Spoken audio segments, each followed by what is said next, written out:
నమస్తే, నేను Rafi. Welcome to focus. ఆర్థిక సంస్కరణల రూపశిల్పి, దేశాన్ని సూపర్ పవర్గా మార్చిన సత్తా, వృద్ధి రేటును పరుగులు పెట్టించిన నేత, పాలనలో చిరస్మరణీయ విజయ వీచిక, ప్రత్యర్థులు సైతం మెచ్చుకునేలా నడత, రాజకీయాల్లో అజాత శత్రువుగా ముద్ర, భారత్ ప్రపంచ శక్తిగా ఎదిగేలా పునాదులు వేసిన రియల్ గేమ్ చేంజర్ ఆయనే ది గ్రేట్ మన్మోహన్ సింగ్. ఇవాల్టి ఫోకస్లో చూద్దాం. అనూహ్యంగా రాజకీయాల్లోకి వచ్చారు. ఆర్థిక మంత్రిగా ఎన్నో సంస్కరణలు తీసుకొచ్చి దేశం దిశను మార్చారు. దివాలా అంచున ఉన్న దేశాన్ని అభివృద్ధి పదంలో పరుగులు పెట్టించారు. ఆ తర్వాత 10 ఏళ్లు ప్రధానిగా చెరగని ముద్ర వేశారు. అధికారి స్థాయి నుంచి ప్రధానమంత్రి వరకు అన్ని పదవులను సమర్థవంతంగా నిర్వహించిన మన్మోహన్ సింగ్ సేవల్ని దేశం స్మరించుకుంటోంది. ఆర్థిక సంస్కరణల రూపకర్త, దేశాన్ని సూపర్ పవర్గా మార్చిన సత్తా, వృద్ధి రేటును పరుగులు పెట్టించిన నేత, పాలనలో చిరస్మరణీయ విజయ వీచిక, శక్తివంతుల జాబితాలో చోటుతో ఘనత, ప్రత్యర్థులు సైతం మెచ్చుకునేలా నడత, రాజకీయాల్లో అజాత శత్రువుగా ముద్ర. భారత మాజీ ప్రధాని, కాంగ్రెస్ సీనియర్ నేత మన్మోహన్ సింగ్ ఇక లేరు. గురువారం సాయంత్రం తీవ్ర అస్వస్థతకు గురైన ఆయనను ఢిల్లీలోని ఎయిమ్స్లో ఎమర్జెన్సీ వార్డులో చేర్పించారు. చికిత్స పొందుతూ రాత్రి 9:51 తుది శ్వాస విడిచారు. మన్మోహన్ సింగ్ మృతి పట్ల రాష్ట్రపతి ద్రౌపది ముర్ము, ప్రధాని మోడీతో సహా పలువురు ప్రముఖులు సంతాపం తెలిపారు. దేశం గొప్ప నేతను కోల్పోయిందని దిగ్భ్రాంతిని వ్యక్తం చేశారు. దేశం విశిష్టమైన వ్యక్తుల్లో ఒకరైన మన్మోహన్ సింగ్ను కోల్పోయిందన్నారు.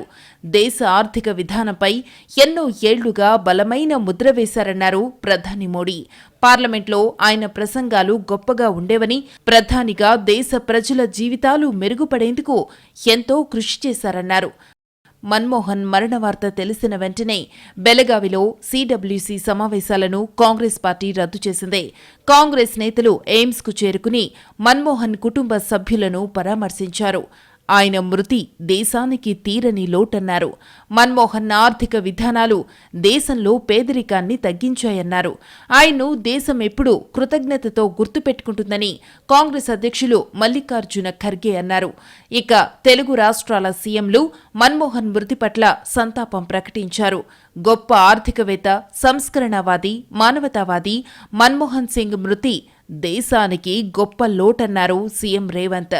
ఇంటెలెక్చువల్, స్టేట్మెన్, ప్రముఖ ఆర్థికవేత్త, విజనరీ మన్మోహన్ సింగ్ అన్న సీఎం చంద్రబాబు ఆయన మృతికి సంతాపం తెలిపారు.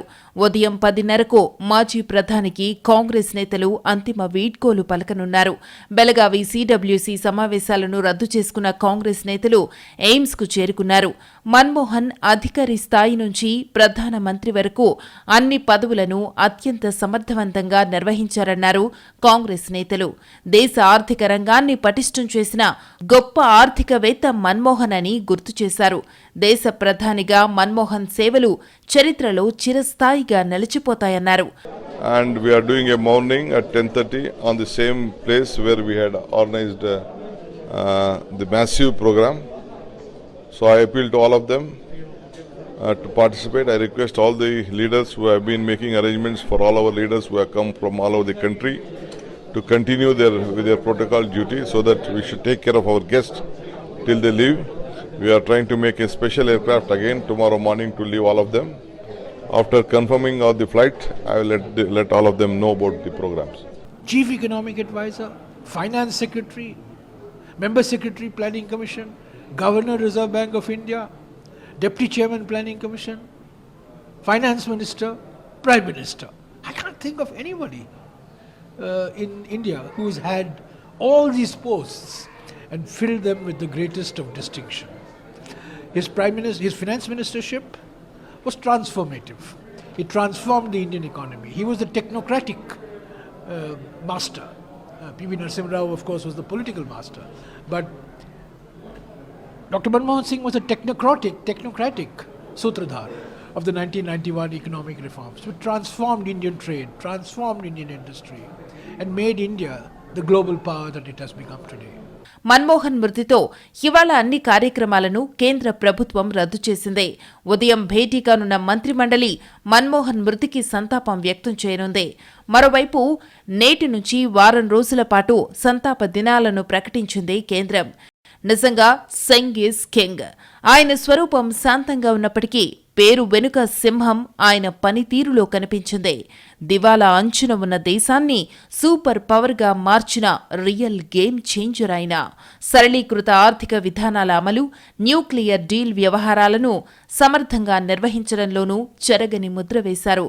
నేలచూపులు చూసే స్టాక్ మార్కెట్లను ఆకాశం వైపు పరుగులు పెట్టించారు. మృదు స్వభావి అయిన మన్మోహన్ సింగ్ ఉన్నత విద్యావంతుడు, ప్రముఖ ఆర్థికవేత్త.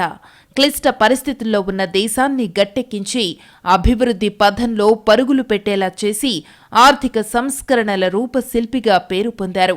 పార్లమెంటు సభ్యులుగా దాదాపు 33 ఏళ్ల పాటు కొనసాగారు.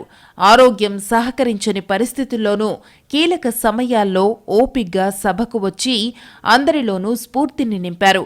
ప్రత్యక్ష రాజకీయాల నుంచి, ప్రజా జీవితం నుంచి నిశ్శబ్దంగానే వైదొలిగినప్పటికీ దేశ ఆర్థిక రంగానికి ఆయన వేసిన బలమైన పునాదులు ఆయనను ఎన్నటికీ గుర్తు చేస్తూనే ఉంటాయి. ఆర్థిక మంత్రిగా ఎల్పీజీ సంస్కరణలు ప్రవేశపెట్టిన ఘనత మన్మోహన్కే దక్కుతుంది. 1991లో భారతదేశం ఆర్థిక సంక్షోభంలో చిక్కుకుపోయి ఉన్నప్పుడు దివంగత ప్రధాని పివి నరసింహారావు ప్రసిద్ధ ఆర్థికవేత్త అయిన డాక్టర్ మన్మోహన్ సింగ్ను ఆర్థిక మంత్రిగా ప్రభుత్వంలో చేర్చుకున్నారు. అలా మన్మోహన్ సింగ్ అనూహ్యంగా రాజకీయాల్లోకి ప్రవేశించారు. వీరిద్దరూ కలిసి ఆర్థిక వ్యవస్థను చెల్లింపుల సంక్షోభం నుంచి గట్టెక్కించి ఆర్థిక సంస్కరణలకు పునాది వేశారు. ఆ సంస్కరణల ఫలితమే నేటి దేశ ఆర్థిక పురోగతిని చెప్పొచ్చు. దివంగత ప్రధాని పివి నరసింహారావు నేతృత్వంలో ఆర్థిక సంస్కరణలను పట్టాలెక్కించిన మన్మోహన్ సింగ్ ఆ తరువాతి కాలంలో 10 ఏళ్ల పాటు ప్రధానమంత్రి పదవిలోనూ కొనసాగారు. 1991 అక్టోబర్ 1న అస్సాం నుంచి రాజ్యసభకు ఎన్నికై 2019 జూన్ 14 వరకు ఎగువ సభలో ఆ రాష్ట్రానికి ప్రాతినిధ్యం వహించారు. 2019 ఆగస్టు 20న రాజస్థాన్ నుంచి మళ్లీ రాజ్యసభకు ఎన్నికై ఈ ఏడాది ఏప్రిల్ 3 వరకు కొనసాగారు. రాజకీయాల్లోకి రాకముందు పంజాబ్ యూనివర్సిటీలో ఢిల్లీ స్కూల్ ఆఫ్ ఎకనామిక్స్లో అధ్యాపకుడిగా విద్యార్థులకు ఆర్థిక పాఠాలు చెప్పారు. 1971లో కేంద్ర వాణిజ్య శాఖకు ఆర్థిక సలహాదారుగా నియమితులై అనతి కాలంలోనే ఆర్థిక మంత్రిత్వ శాఖకు ప్రధాన సలహాదారు అయ్యారు. ప్రణాళికా సంఘం డిప్యూటీ చైర్మన్గా, ఆర్బీఐ గవర్నర్గా, ప్రధానమంత్రికి సలహాదారునిగా, యూజీసీ చైర్మన్గానూ బహుముఖమైన సేవలను అందించారు మన్మోహన్. ప్రధానిగా మన్మోహన్ సింగ్ రోజు 18 గంటల పాటు అవిశ్రాంతంగా పనిచేసేవారు. భారత విత్త వ్యవస్థను అత్యంత శక్తివంతంగా తీర్చిదిద్దారు. దశాబ్ద పాలనలో చిరస్మరణీయ విజయాలను అందుకున్నారు. 2005లో సమాచార హక్కు చట్టం, ఉపాధి హామీ పథకం వంటివి తీసుకొచ్చారు. ఆయన హయాంలో అత్యధిక జీడీపీ వృద్ధి రేటు నమోదైంది. మన్మోహన్ హయాంలోనే వెనుకబడిన వర్గాలకు 27% సీట్లను కేటాయించారు. ప్రధాని పీఠాన్ని అధిష్ఠించిన తొలి హిందూయేతర వ్యక్తిగానూ ఆయన రికార్డు సృష్టించారు. మన్మోహన్ సింగ్ ఒక మౌనముని. తాను చెయ్యాలనుకున్న పనిని సైలెంట్గా చేసుకుని వెళ్లిపోయే వ్యక్తిత్వం ఆయనది. మాటల ద్వారా కాకుండా చేతల ద్వారా తన పనితనాన్ని అందరికీ చూపించి ప్రశంసలు అందుకున్నారు. ఏనాడు తాను ఇంత చేశానని చెప్పుకున్నవారు కాదు. అన్నిటికీ మించి అత్యంత నిస్వార్థ నాయకుడిగా అందరికీ గుర్తుండిపోతారు. ప్రత్యర్థులు, ప్రతిపక్ష నేతల చేత కూడా సభాష్ అనిపించుకున్న ఘనత మన్మోహన్ సింగ్ ఒక్కరికే దక్కిందే. నెహ్రూ దగ్గర నుంచి మొత్తం కాంగ్రెస్ నేతలందరినీ తీవ్రంగా విమర్శించే ప్రధాని మోడీ సైతం మెచ్చుకునే వ్యక్తి ఈయన ఒక్కరే. రిజర్వ్ బ్యాంక్ చైర్మన్గా పనిచేసిన మన్మోహన్ని పట్టుబట్టి ఆర్థిక మంత్రిని చేశారు పివి నరసింహారావు. ఇది భారతదేశ రాజకీయ చరిత్రలోనే పెద్ద మలుపు. పివి అండతో ఆర్థిక మంత్రిగా అనేక సంస్కరణలు అమలు చేసిన సత్తా మన్మోహన్ సింగ్ది. సంచలనాత్మక నిర్ణయాలతో ఆర్థిక వ్యవస్థని మన్మోహన్ సమూలంగా మార్చారు. పల్లె నుంచి పార్లమెంటు దాకా సాగిన ఆయన ప్రస్థానాన్ని ఇప్పుడు చూద్దాం.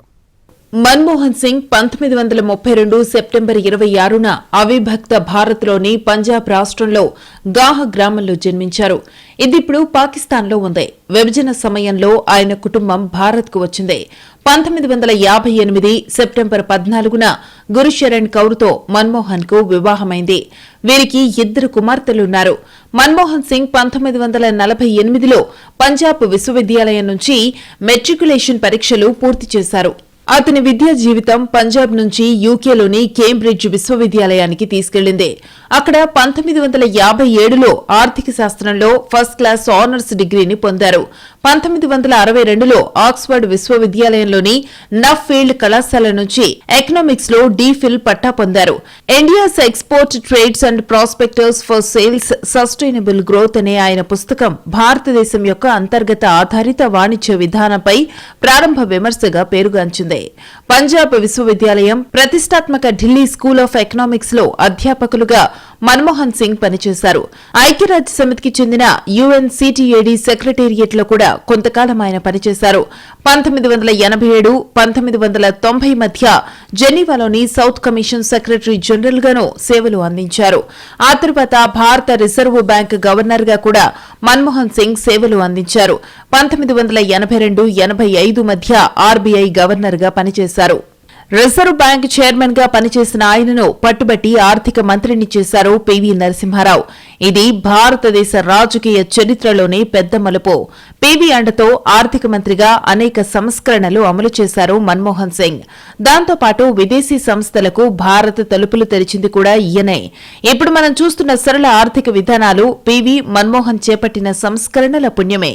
లేదంటే దేశం ఇప్పటికీ ప్రపంచంతో పోటీ పడలేక వెనకబడిపోయి ఉండేది. పివి ప్రధానిగా ఉన్న సమయంలో దేశ ఆర్థిక వ్యవస్థ అత్యంత క్లిష్ట పరిస్థితిని ఎదుర్కొంటోంది. ఒకానొక దశలో దేశ అవసరాలకు బంగారు నిల్వలు కుదువ పెట్టే పరిస్థితికి దిగజారింది. అలాంటి సమయంలో దేశాన్ని గట్టెక్కించిన మేధావి మన్మోహన్ సింగ్. ఆయన ప్రారంభించిన ఆర్థిక సంస్కరణల వల్లే ప్రస్తుతం ఇండియా ప్రపంచంలోనే 4వ అతిపెద్ద ఆర్థిక వ్యవస్థగా రూపుదిద్దుకుంది. మన్మోహన్ ఆర్థిక మంత్రిగా పదవీ బాధ్యతలు చేపట్టిన వెంటనే ఆర్థిక వ్యవస్థను గాడిలో పెట్టే పని మొదలుపెట్టారు. 1991 నాటికి భారతదేశం క్లోజ్డ్ ఎకనామీగా ఉండేది. అంటే ప్రతి నిర్ణయం ప్రభుత్వం చేతుల్లోనే ఉంటుంది. ఎంత ఉత్పత్తి చేయాలి, ఎంత ఖర్చు చేయాలి, ఎంత మందిని వినియోగించాలి అన్నవన్నీ ప్రభుత్వమే చూసుకుంటుంది. ఈ వ్యవస్థనే పర్మనెంట్ రాజ్ లేదంటే లైసెన్స్ రాజ్ అంటారు. అందుకు భిన్నంగా ఓపెన్ ఎకనామీలో ప్రభుత్వ పెట్టుబడులు తగ్గించి ప్రైవేటు సంస్థలను ప్రోత్సహిస్తారు. ఈ ఆర్థిక సంస్కరణలను ప్రకటిస్తూ అప్పటి ఆర్థిక మంత్రి మన్మోహన్ సింగ్ జూలై 24, 1991న బడ్జెట్ను ప్రవేశపెట్టారు. ఆర్థిక మంత్రిగా మన్మోహన్ సింగ్ 1991-92లో తాను ప్రవేశపెట్టిన తొలి బడ్జెట్తోనే భారీ సంస్కరణలకు శ్రీకారం చుట్టారు. ఓ రకంగా చెప్పాలంటే బడ్జెట్ ప్రవేశపెడుతూ నాడు మన్మోహన్ సింగ్ పార్లమెంట్లో చేసిన ప్రసంగం దేశ గతినే మార్చేసింది.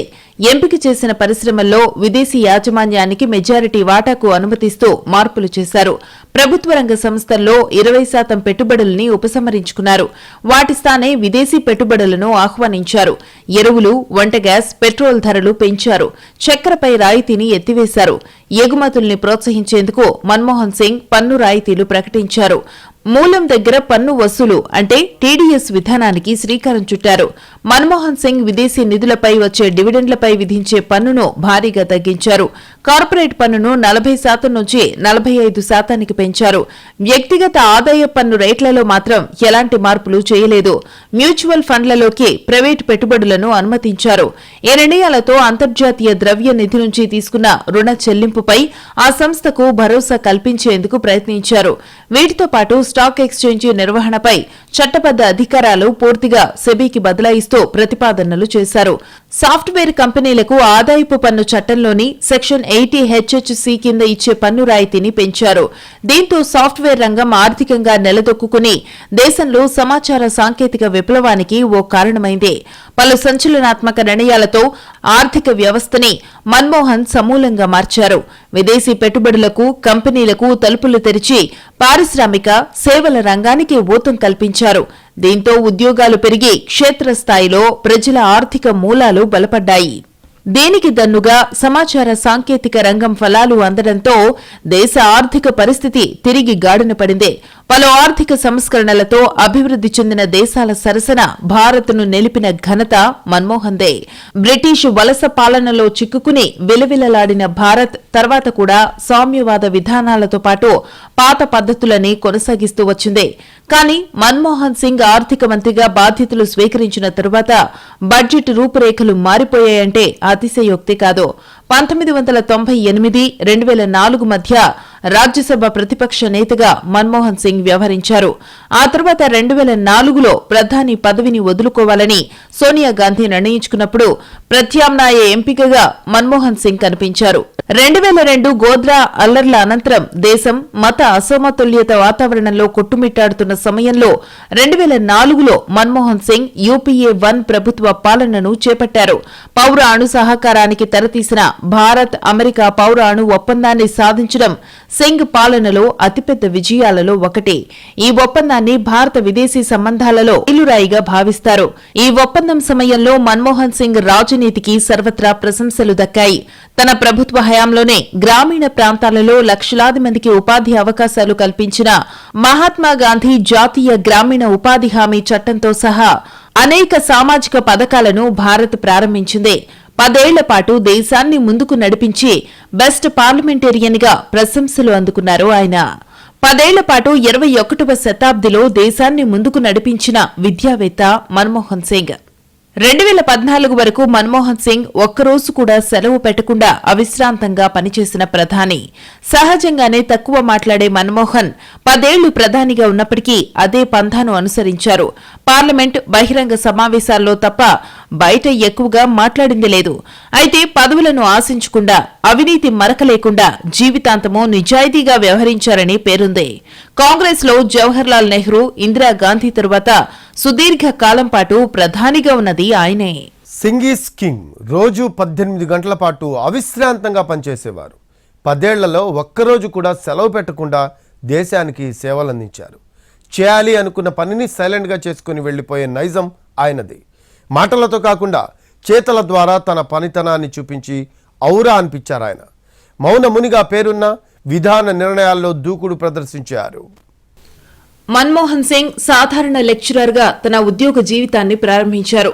1957 నుంచి 1959 మధ్య ఆర్థిక శాస్త్రంలో సీనియర్ లెక్చరర్గా సేవలందించారు. ఆ తర్వాత పంజాబ్, చండీగఢ్ వంటి విశ్వవిద్యాలయాల్లో ఆర్థిక శాస్త్రంలో ప్రొఫెసర్గా పనిచేశారు.